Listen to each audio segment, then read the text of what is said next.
Rafiki yangu sana Bwana James Orengo.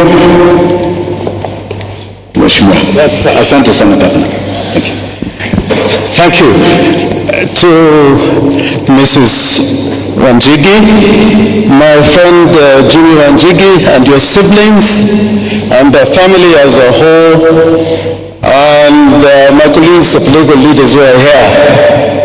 I want to say what I want to say very fast.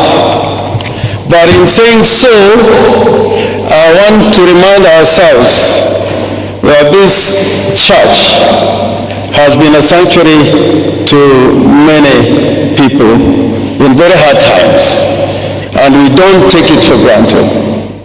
So as I speak here today, and I see Bishop Njenga, who was our provost here, I want to say certain things. If I overstep a little bit, I'd ask the provost to kindly accept what I want to say. And I want to say what I want to say because a great provost in this church, Bishop Okulu, wrote a great treatise on the church and the state. We are at a political crossroads when we must talk about ourselves as Kenyans. And I think it is significant that Honorable Maina Wanjigi was born in 1931. It is significant that he was elected to Parliament in 1969. It is significant that he died on the 28th of June, and it is significant that we are remembering him, we are celebrating him on this particular day. It is also significant that Maina Wanjigi has left a record. He wrote an autobiography, but more importantly, the greatest record when I think about Honorable Maina Wanjigi is what he said in Parliament, which talks about what a leader should be. It is significant that this great man spoke at the funeral of J.M. Kariki. And I want those who may not have read that speech at a very difficult time, rings in my memory. So as I speak today, I want to say that I've been a friend of this family, and my spouse, Betty, who is here, knows that we have been great friends of this family. Jimmy has been with me in times of trouble and in times of celebration. And is one of the people who taught me that when you want to go into a demonstration, there is something you can swallow and you will fear no tear gas. I've been missing him because I want you to give me that medicine again. Let me say this.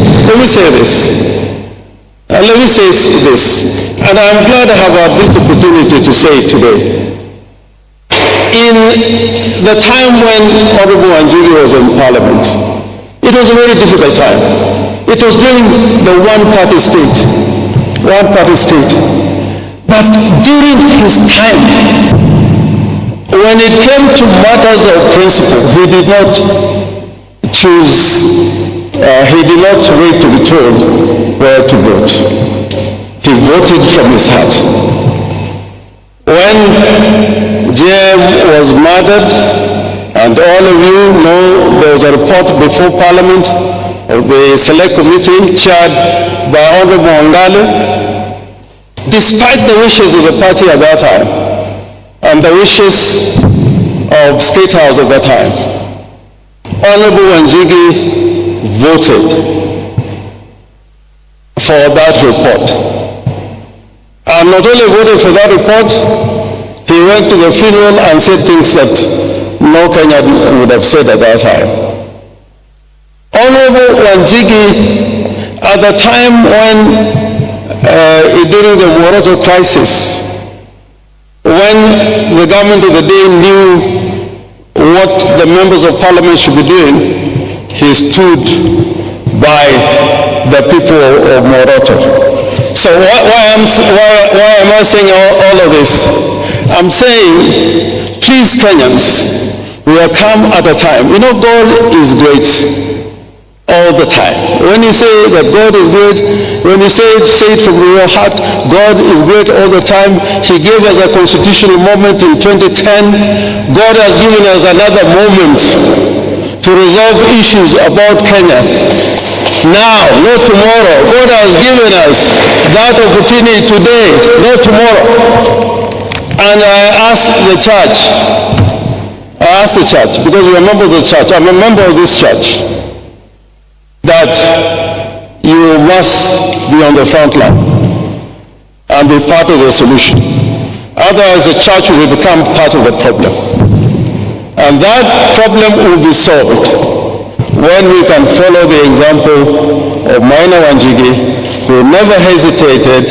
When people are downtrodden, when people are oppressed, he spoke for the poor and for the people of Kenya.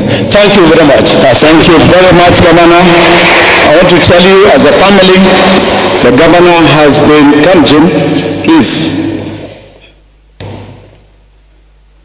through thick and thin. James Orengo here, as a lawyer, as a leader, has stood by this family. Please give him another recognition. He's been an amazing man.